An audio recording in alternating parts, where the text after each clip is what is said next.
สง่ามวิไลเลิศล้ำพ่อแม่งามคำหน่วยตาดำคนตางอนเจ้ามีคู่หยดสู้หรือบางอ่อนไอ้ขอเป็นหมอนให้นูนนอนได้บ่นายามน้องเดินอ้ายหลงเพลินใจมักน้องงามน่าฮักอ้ายขอมักอ้ายขอหวังจะขออยู่ต่อสู้เพื่อความหวังหากบ่ได้นางอ้ายคงหมดหวังตลอดตายโอ้โอ้โอ้น้องชายเฮ็ดจังใดจังสิได้เจ้าอย่าปล่อยให้เหงาอย่าปล่อยให้เศร้าเดียวได้แม้นได้น้องมาครองคู่กาย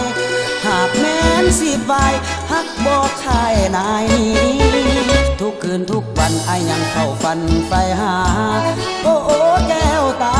กะลุณาเถิดคนดี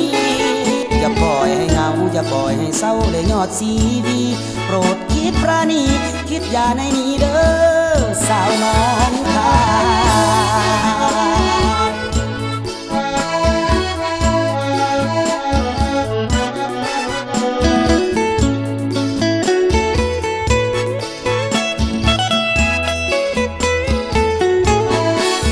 สาวน้องชายสง่ามวิไลเลิศล้ำพ่อแม่งามคำหน่วยตาดำคนตา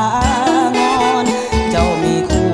หยดสู้หรือบางอ่อนไอ้ขอเป็นหมอนให้นูนนอนได้บ่นายามน้องเดินอ้ายหลงเพลินใจมักน้องงามน่าฮักอ้ายขอมักอ้ายขอหวังจะขออยู่ต่อสู้เพื่อความหวังหากบ่ได้นางอ้ายคงหมดหวังตลอดตา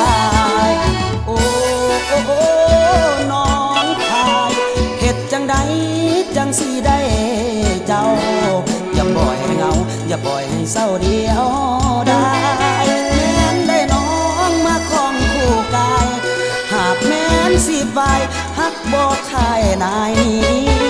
ทุกคืนทุกวันอ้ายยังเข้าฝันไปหาโอ้โอ้แก้วตากะลุณาเถิดคนดีอย่าปล่อยให้เหงาอย่าปล่อยให้เศร้าเลยยอดซีวีโปรดคิดปราณีคิดอย่าในนี้เด้อสาวน้องชาย